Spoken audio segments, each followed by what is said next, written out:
La noche del 15 de mayo, en una cena con amigos en Valencia, Javier escuchó por casualidad su propio nombre en una conversación que no estaba destinada para sus oídos.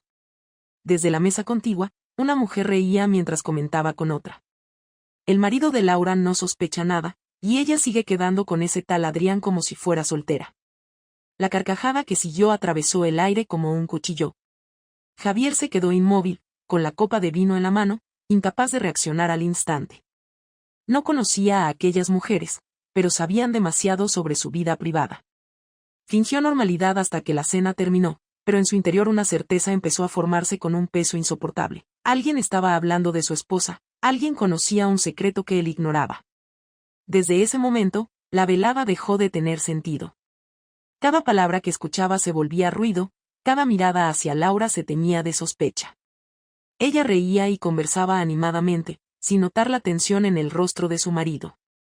Para Javier, ya nada sería igual. Había recibido la primera grieta de una verdad que estaba a punto de estallar. Javier volvió a Madrid con una inquietud que no lo dejaba dormir. Aquellas palabras escuchadas en la cena en Valencia no eran fáciles de ignorar, no podían explicarse como una simple coincidencia. Su esposa se llamaba Laura, él era Javier, y el nombre de Adrián no era común en su círculo de amistades, salvo en un detalle que de pronto recordó. Hacía meses Laura le había mencionado a un compañero de trabajo con ese nombre, un tipo nuevo en la oficina que, según ella, destacaba por ser resolutivo y atento con todos. En aquel momento no le dio importancia, pero ahora el rompecabezas empezaba a armarse sin que nadie se lo pidiera. Durante días trató de observar sin levantar sospechas. Laura seguía su rutina habitual, salía temprano para ir al despacho, volvía tarde porque decía quedarse en reuniones. A veces llegaba con el pelo recogido de manera distinta o con un perfume más intenso del que solía usar para estar en casa. Nada de eso, en otras circunstancias, hubiera significado mucho, pero después de aquella noche, cada detalle se convirtió en una prueba latente. Javier no quería precipitarse, no soportaba la idea de armar un escándalo sin fundamentos, así que buscó una manera distinta de confirmar sus dudas.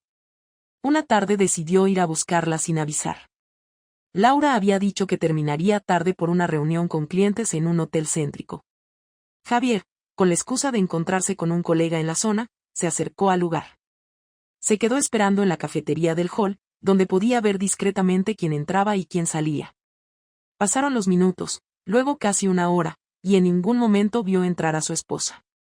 La tensión lo hacía revisar la puerta cada pocos segundos. Finalmente, la vio aparecer, pero no entraba sola, iba junto a un hombre alto, de traje gris claro, que llevaba en la mano una carpeta. No parecían simples compañeros saliendo de una reunión, se reían, caminaban muy cerca, como si el espacio entre ellos no existiera. Javier reconoció de inmediato lo que estaba presenciando. No se levantó, no dijo nada. Los observó cruzar el vestíbulo, salir juntos y detenerse frente al hotel. Ella sacó el móvil como si buscara un taxi, pero él le sujetó la muñeca con suavidad y le dijo algo al oído que la hizo sonreír. Laura guardó el teléfono, y los dos subieron al coche de Adrián, que estaba aparcado allí cerca. Javier, con el corazón latiendo de manera irregular, salió tras ellos a una distancia prudente. Su instinto lo obligaba a no perder detalle. Lo siguió hasta un restaurante discreto en el barrio de Salamanca. El lugar no era de los más conocidos, lo cual dejaba en claro que no querían ser vistos. Entraron y se sentaron en una mesa apartada. Desde la acera de enfrente, Javier los contemplaba por el ventanal, viendo cómo Laura apoyaba la mano en el brazo de Adrián y se inclinaba para hablarle de cerca. No había duda posible, aquello no era una relación de colegas ni un simple almuerzo laboral. Se quedó allí mucho tiempo, paralizado, como si necesitara grabar en su mente cada gesto para convencerse de que no estaba inventando nada. Cuando los vio salir, los siguió de nuevo. Esta vez, Adrián condujo hasta un edificio residencial. Aparcó, bajaron juntos, y entraron como si lo hubieran hecho cientos de veces. Javier no se atrevió a seguirlos más allá. Se quedó en la calle, sintiendo que el suelo se hundía bajo sus pies, sabiendo con absoluta claridad lo que había descubierto. Aquella noche, cuando Laura regresó a casa con la misma excusa de la reunión tardía, Javier la observó en silencio. Ella dejó el bolso en la mesa, le dio un beso ligero en la mejilla y fue a ducharse. Para él, cada gesto era una confirmación de la traición. No la enfrentó aún, pero supo que el momento llegaría. Necesitaba procesar lo que había visto, asimilar la magnitud de la mentira. Al día siguiente, decidió asegurarse con pruebas que no dejaran lugar a dudas. Contrató a un investigador privado. No era un impulso de celos, era la necesidad de tener en sus manos la verdad completa. El hombre que contrató fue meticuloso. En menos de una semana le entregó un informe con fotografías, horarios, direcciones. Allí estaba todo, los almuerzos, las salidas del trabajo juntos, las noches en el mismo apartamento. No era una sospecha, no era una casualidad, era una relación establecida y repetida en el tiempo. Cuando Javier recibió el sobre con las pruebas, lo abrió solo, en la mesa del comedor. Cada foto lo golpeaba con una intensidad distinta. Laura entrando en el coche de Adrián, Laura tomando café con él en una terraza apartada, Laura subiendo con él al piso número 4 de un edificio en la calle Jorge Juan. Había pruebas suficientes para que cualquier duda quedara enterrada. No se trataba de un error ni de un malentendido, era una doble vida llevada con precisión. Esa noche apenas pudo dormir. No había rabia todavía, había una mezcla de decepción y una calma extraña que presagiaba la tormenta. Miraba a Laura dormir a su lado, confiada, tranquila, mientras él pensaba en cómo enfrentarla. No quería gritos vacíos, no quería frases que pudieran sonar a un reproche rutinario. Lo que había descubierto exigía otra clase de confrontación. Javier sabía que la mentira tenía que desmoronarse de una vez, y que cuando lo hiciera nada volvería a ser como antes. El descubrimiento no fue una casualidad ni una sospecha mal fundada, fue el resultado de escuchar, observar y confirmar paso a paso una verdad incómoda. Y ahora que la tenía frente a él, el siguiente movimiento sería inevitable. Javier esperó al viernes por la noche para hablar con Laura porque sabía que al día siguiente ninguno tendría obligaciones tempranas. No quería que ella encontrara excusas relacionadas con el trabajo o con el cansancio habitual de entre semana. Pasó toda la tarde repasando en silencio las fotografías, pensando en cada frase que había escuchado, en cada detalle que ya no podía negar, y cuando escuchó la llave en la cerradura sintió que era el momento de poner fin a la farsa. Laura entró con una bolsa de la compra y un gesto de aparente normalidad. Se acercó, le sonrió y le preguntó si ya había cenado. Él no respondió de inmediato. Le pidió que se sentara en la mesa, que necesitaban hablar, y su tono fue tan serio que ella obedeció sin hacer preguntas. Javier colocó el sobre marrón frente a ella y no dijo nada durante unos segundos. Laura lo miró con extrañeza, lo abrió y en cuanto vio las fotografías, su rostro perdió el color. No intentó disimular el shock, no podía fingir desconocimiento porque las imágenes eran demasiado claras. Javier habló con calma al principio, casi con una frialdad que sorprendía, le dijo que ya no necesitaba excusas de reuniones, que no quería más historias sobre clientes ni retrasos por supuestos proyectos, que había visto con sus propios ojos cómo salía con Adrián, cómo entraban juntos a un apartamento y cómo repetían la misma rutina varias veces por semana. Laura cerró el sobre con las manos temblorosas y trató de responder, pero las palabras no le salían con firmeza. Javier, no es lo que piensas, balbuceó, aunque sabía que sonaba vacío. Él golpeó la mesa con la palma de la mano, no con violencia descontrolada, sino con una energía que buscaba cortar de raíz cualquier mentira. Le dijo que no quería escuchar frases aprendidas ni justificaciones improvisadas, que no soportaba la idea de que intentara reducir lo evidente a un malentendido. Ella, nerviosa, intentó construir un argumento. Dijo que Adrián había sido primero un compañero que le escuchaba cuando en casa ya no encontraba atención, que al principio no buscó nada más que desahogarse, que poco a poco se vio envuelta en algo que no sabía cómo detener. Javier no aceptó esa explicación como suficiente, le recordó que durante meses había fingido con naturalidad, que había dormido a su lado sabiendo que después estaría con otro hombre, que había usado la confianza de su matrimonio como una máscara para encubrir lo que hacía. Laura rompió en llanto, trató de acercarse para tocar su mano, pero él la apartó con un gesto seco. Ella insistió en que aún lo quería, en que lo suyo con Adrián no tenía el mismo peso, en que se había dejado llevar por una necesidad de sentirse viva y deseada, pero que en realidad lo que no quería perder era el hogar que habían construido juntos. Javier la escuchó con los dientes apretados y replicó que no podía aceptar que su amor fuera considerado un refugio secundario, que no iba a tolerar ser el respaldo seguro mientras ella buscaba emoción en otro lugar. La discusión fue subiendo de tono. Laura suplicaba que le diera la oportunidad de explicarse mejor, que lo que había visto no representaba lo que sentía en lo más profundo. Javier, con la voz cargada de furia contenida, le preguntó cómo podía hablar de sentimientos mientras se entregaba con tanta naturalidad a otro hombre, ¿Cómo podía hablar de amor mientras destruía la confianza con actos calculados? Ella intentó justificarse diciendo que nunca planeó que las cosas fueran tan lejos, que se sintió atrapada en una dinámica que no supo detener. Él le respondió que cada cita, cada salida y cada noche en ese apartamento había sido una decisión consciente, no un accidente. En un momento de desesperación, Laura levantó la voz y le reprochó que él también tenía parte de culpa, que la rutina y la indiferencia habían erosionado su relación. Dijo que necesitaba sentir que alguien la miraba con deseo, que alguien le escuchaba de verdad, y que Javier se había perdido en su trabajo y en su mundo, olvidando que ella también existía más allá de la casa y de las obligaciones. Javier se levantó bruscamente y le gritó que podía haber pedido ayuda, podía haber exigido una conversación seria, podía haber enfrentado los problemas de otra manera, pero que había elegido la traición como salida y que eso anulaba cualquier argumento. La tensión en la sala era insoportable. Laura lloraba sin dejar de hablar, buscando frases que amortiguaran la magnitud de lo que había hecho. Dijo que estaba dispuesta a terminar de inmediato con Adrián, que no quería perder lo que tenían, que si era necesario cambiaría de trabajo o de ciudad, pero que no soportaba la idea de perderlo a él. Javier, con la respiración entrecortada, le dijo que esas promesas ya no significaban nada porque habían llegado demasiado tarde, que ya no podía mirar a su esposa sin recordar las imágenes del informe, que ya no podía escuchar sus palabras sin pensar en todas las veces que le mintió de frente. La confrontación duró horas, con momentos en los que parecía que el silencio iba a imponerse, pero siempre volvía la avalancha de reproches y súplicas. Laura intentaba salvar algo de lo que había sido su matrimonio, mientras Javier se sentía cada vez más ajeno a ella, como si ya no pudiera reconocer a la mujer que tenía enfrente. Al final de la noche, exhaustos, ambos quedaron en silencio. Él le dijo que necesitaba pensar, que no iba a decidir nada en ese instante, pero que debía quedar claro que lo que habían tenido ya no era lo mismo. Laura, con la voz rota, solo alcanzó a decir que lo entendía y que estaba dispuesta a hacer lo que fuera necesario para recuperar aunque fuera una parte de su confianza. Javier se fue a dormir a otra habitación sin mirar atrás.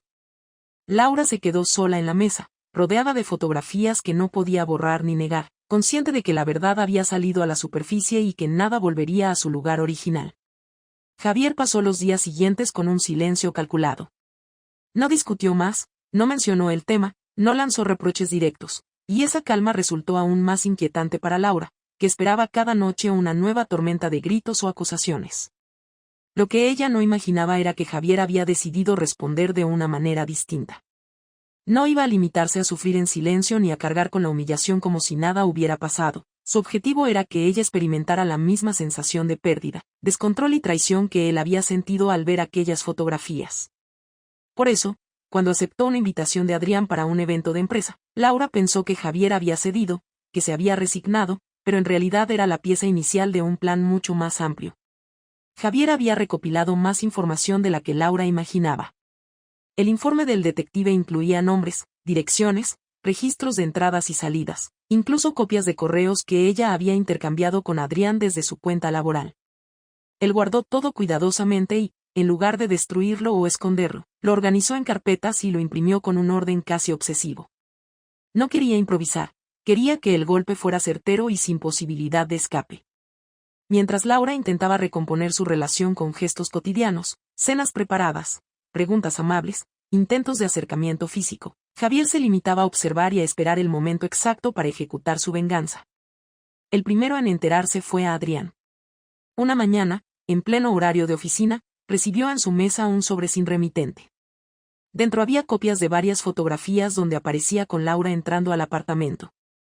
En el sobre también había una nota breve, escrita con la caligrafía clara de Javier: sé quién eres y sé todo lo que haces. Disfruta mientras dure, porque pronto dejará de hacerlo.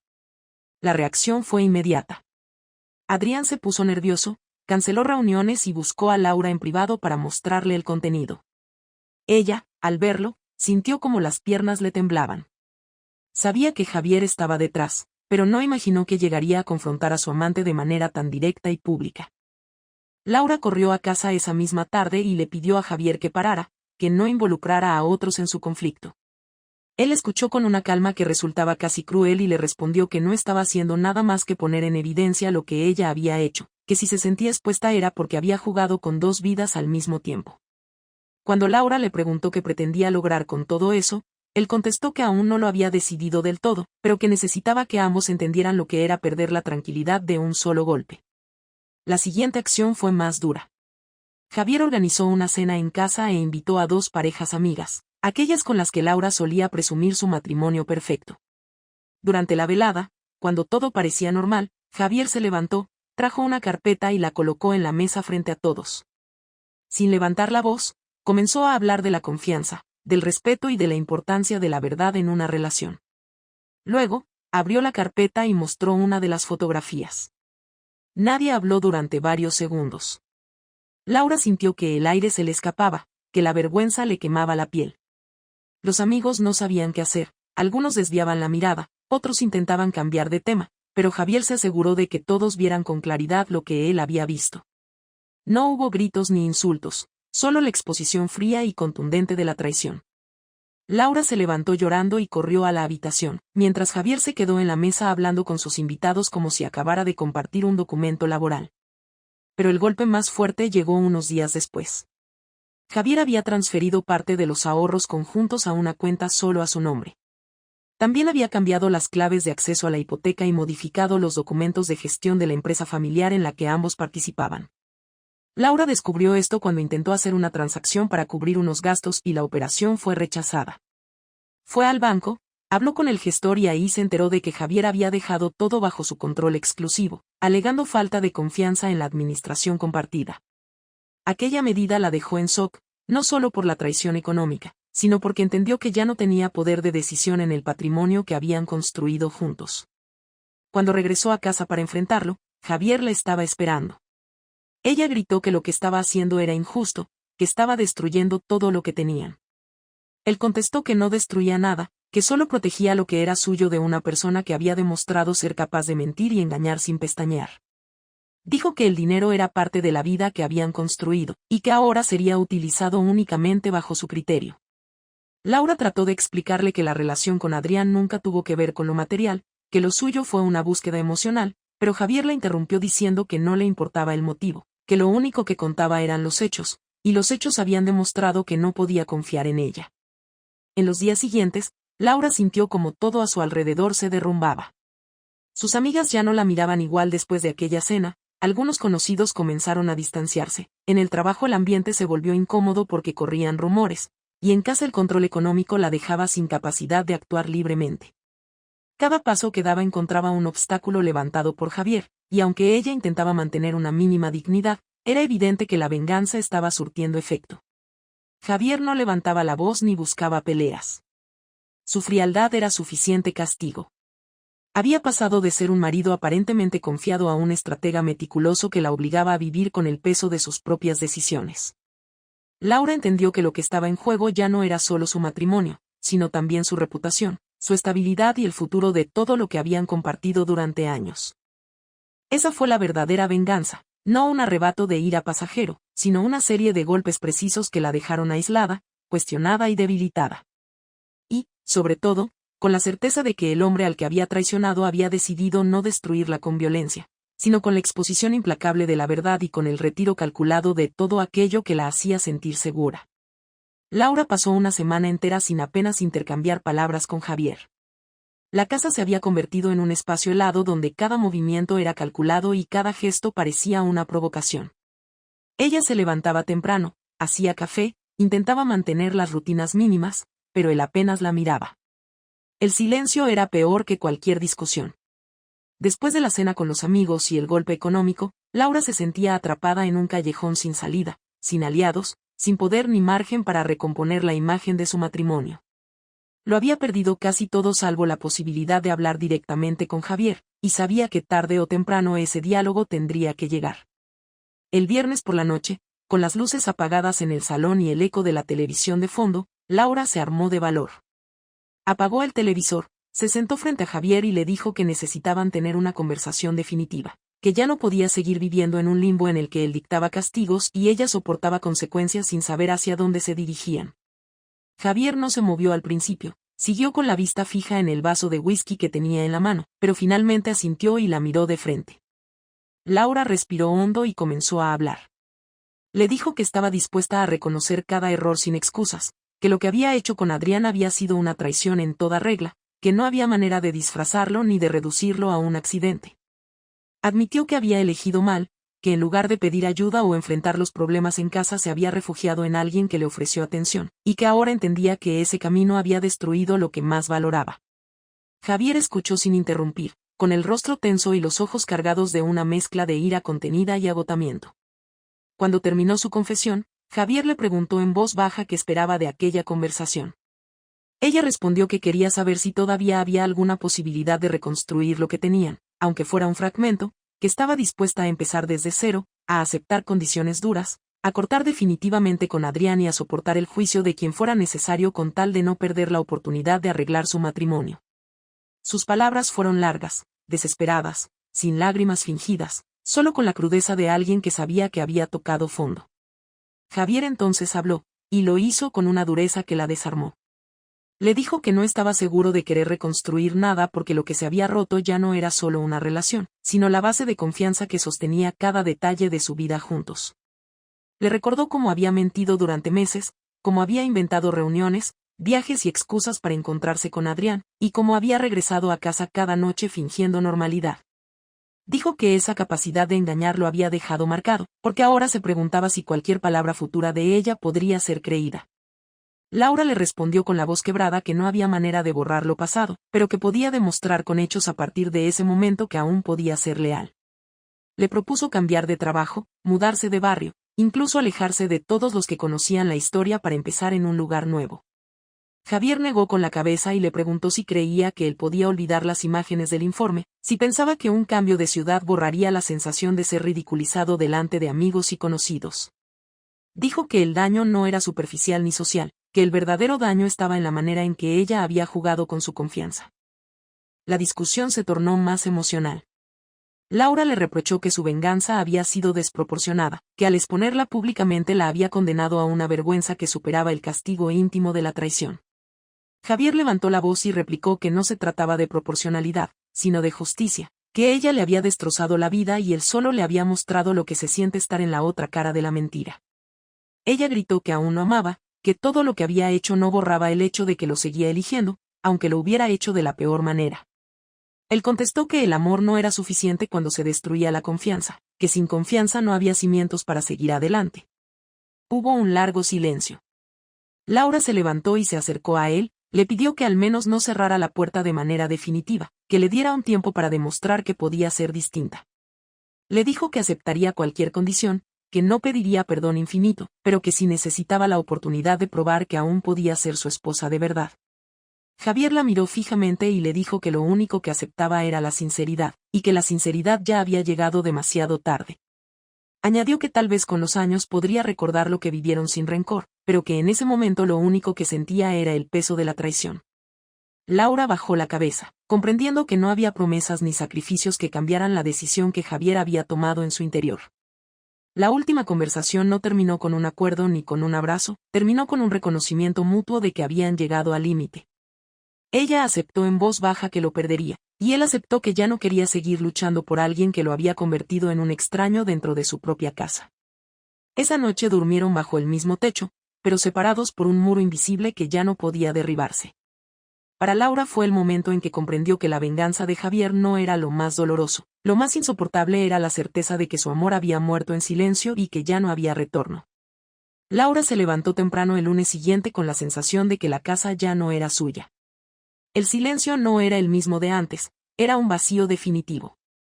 Caminó por el pasillo, vio las fotos familiares colgadas en la pared y entendió que ya no representaban lo que alguna vez habían sido, que se habían convertido en recuerdos de una vida que ya no volvería. Javier estaba en la cocina preparando café, vestido con una formalidad que parecía calculada, como si cada gesto buscara marcar una distancia irreversible. Ella se acercó y preguntó si habían tomado una decisión sobre lo que pasaría con el matrimonio. Javier no levantó la voz, pero su respuesta fue clara, dijo que había contactado a un abogado, que en los próximos días recibiría un borrador de separación de bienes y que a partir de ese momento todo se resolvería por canales legales. Laura no lloró en ese instante, se quedó en silencio asimilando la magnitud de la noticia. Cuando él salió de la casa para ir al trabajo, se sentó en el sofá y pasó horas enteras repasando cada detalle de los últimos meses. Se dio cuenta de que la traición no había sido solo un momento de debilidad, había sido un proceso consciente que eligió repetir hasta que se volvió rutina. Recordó cada excusa inventada, cada mensaje enviado en secreto, cada mirada que evitó cuando Javier le preguntaba por su día. Comprendió que lo que había destruido no era únicamente un matrimonio, era la confianza de un hombre que durante años le había entregado estabilidad, apoyo y una vida compartida sin condiciones. Durante los días siguientes trató de reconstruir un relato interno para no hundirse en la culpa. Pensó en las razones que la llevaron a buscar a Adrián, en la falta de comunicación con Javier, en la rutina que los había distanciado, pero ninguna justificación era suficiente para borrar las imágenes del informe ni la reacción devastadora de su marido. Se dio cuenta de que había buscado atención en otro lugar sin atreverse a enfrentar directamente los problemas, y que esa decisión la había llevado a perderlo todo. Lo más doloroso era saber que aún lo amaba, pero que ese amor ya no tenía dónde anclarse. La conversación con Adrián fue breve y seca. Lo citó en un café y le dijo que todo había terminado, que lo suyo nunca debió pasar de una amistad laboral. Adrián intentó convencerla de que podían continuar en secreto, que aún había manera de sostener lo que tenían, pero Laura lo interrumpió y le dijo que él no entendía la magnitud de lo que había ocurrido. Le explicó que Javier no solo lo había descubierto, sino que había expuesto la relación ante amigos y había tomado control de todos los bienes. Adrián guardó silencio y al final se limitó a asentir, comprendiendo que su papel en aquella historia había llegado a su fin. En los trámites de la separación, Laura tuvo que asistir a reuniones con abogados y enfrentarse a preguntas frías sobre cuentas, propiedades y responsabilidades. Cada documento firmado era una confirmación de que el matrimonio había quedado reducido a cifras y cláusulas legales. Javier no mostró enojo en esas reuniones, solo distancia. Hablaba con los abogados, respondía con claridad, pero no cruzaba miradas con ella. Esa indiferencia la hería más que cualquier insulto, porque demostraba que ya no quedaba ni rastro de vínculo emocional. Una tarde, después de firmar uno de los documentos más importantes, Laura salió del despacho del abogado y se sentó en un banco de la Gran Vía. Miraba a la gente pasar y pensaba que para todos ellos era un día cualquiera, pero para ella era el cierre definitivo de una vida.